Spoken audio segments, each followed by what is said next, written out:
So my name is Eimar Boesjes. I'm CEO of Moonshadow Mobile. And we have created a database engine for storing time series data for the Internet of Things, IoT. So first a little primer on what is IoT, the Internet of Things.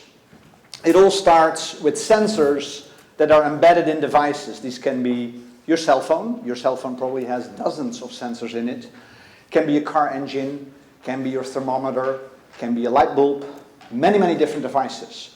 So let's look at a couple of examples. So in the medical field, you're going to have devices that are wearable, that you wear on your body. You're going to have pill bottles that are internet enabled. And those devices take measurements. They take measurements at a point in time, and then maybe a minute later or an hour later, they take another measurement. They're connected. So they're internet connected, and they can send data up into the cloud. So different example. So here is an automotive example. Car engines, more and more, are being equipped with sensors, many different sensors. They measure location, they measure speed, they can measure transmission fluid levels, temperature, vibration, gasoline levels, and many other things. And again, all of these devices, all of these measurements are sent up through the internet onto the cloud for storage.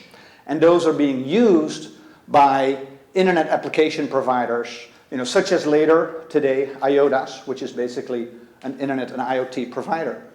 So fleet management applications are then used to look at the condition of engines and even to be predicting maintenance failures in the future. Third example, so agricultural.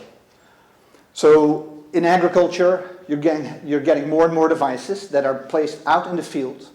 They're measuring sunlight, pH, water levels, rainfall, air temperature, humidity, what have you. And those values, again, are measured over time at certain points in time, and they're sent up to the internet for storage.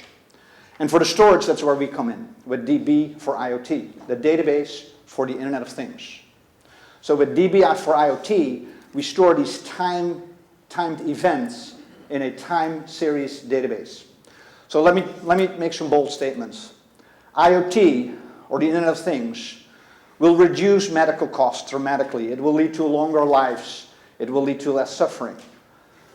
In the automotive industry and in other industries where you have engines, it will move us from an emergency maintenance mode to a preventative maintenance mode, leading to enormous savings, enormous efficiency gains. In agriculture and in water distribution, for instance, it will lead to less water that's lost. It will lead to less water or nutrients or chemicals that need to be used to increase crop yields.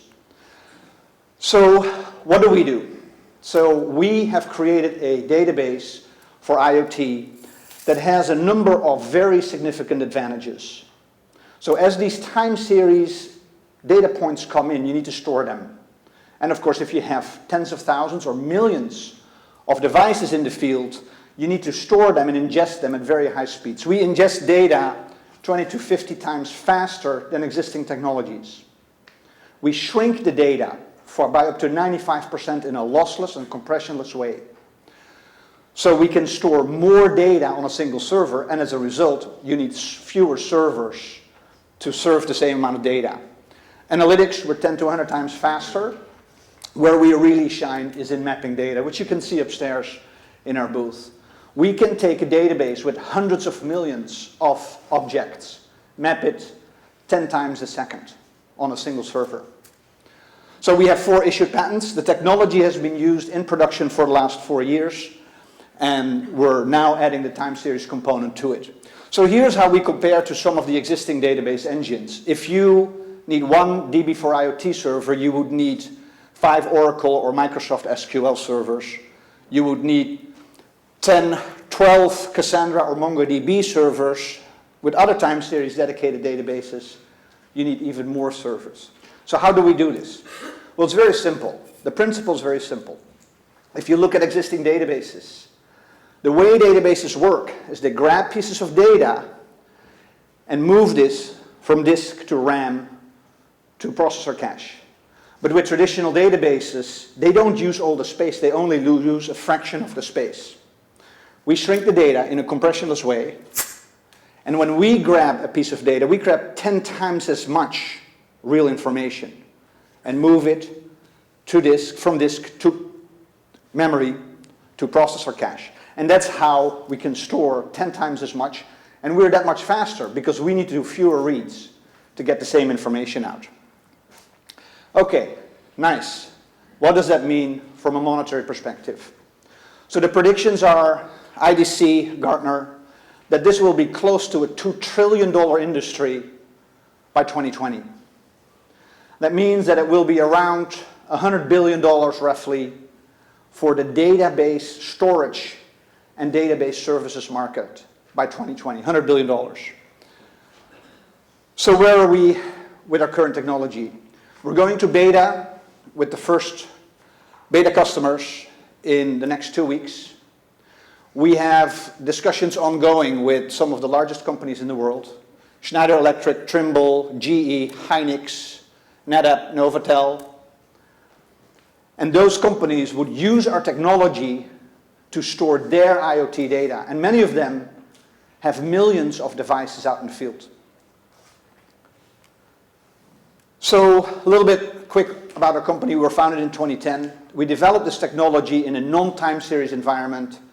We have over 1 billion records that we store currently, and we have 4 patents that we are issued, and we raised $500,000 last year to take our next step, and that was basically develop DB for IoT.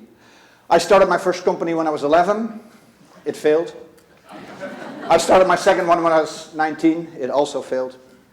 But after that, I had a couple of successes. I had exits to Visio, now owned by Microsoft, Amazon, and private investors.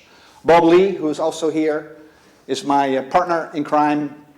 He has been involved with 5 different startups and 3 different software startups.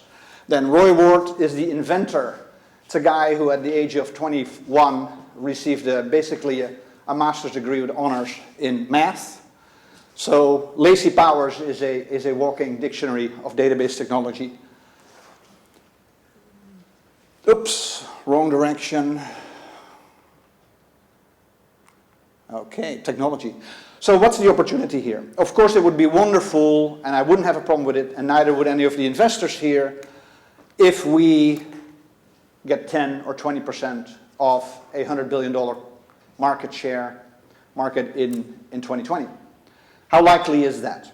Well, right now we're ahead technologically of all the main database developers, but how likely is it that we will continue to out-engineer Oracle, SAP, Amazon, Google, and all the others combined? Maybe not so. So it's quite possible that some of those guys will come up with similar technology that we've created, and that we, plan B, will have to sell. And that's a really interesting part of this market. It's not just the little startups that realize how big IoT is. The big companies know this too. So what's happening in IoT world is that all the large companies are making acquisitions left and right. Acquisition prices are anywhere from $50 million to the highest $16 billion that was recorded when Intel bought a company. Jasper Technologies, a database company, was acquired earlier this year for $1.4 billion. So there's a huge opportunity for us. What's interesting to me is there are so many of these 800-pound gorillas that make 100 million plus acquisitions routinely. It's the chip manufacturers, Intel, Hitachi, and others. It's the device manufacturers. Cisco's very active, GE is very active, PTC. Moving up, it's the telcos, AT&T, and the other companies. It's also the database companies, Oracle, SAP. And then, of course, at the end, it's companies like Amazon and Microsoft who run the platform business. So for us, it's a great opportunity to position us as an essential technology, and a couple of years down the road, see offers from multiple partners. I have 13 seconds left. Yeah. Thank you.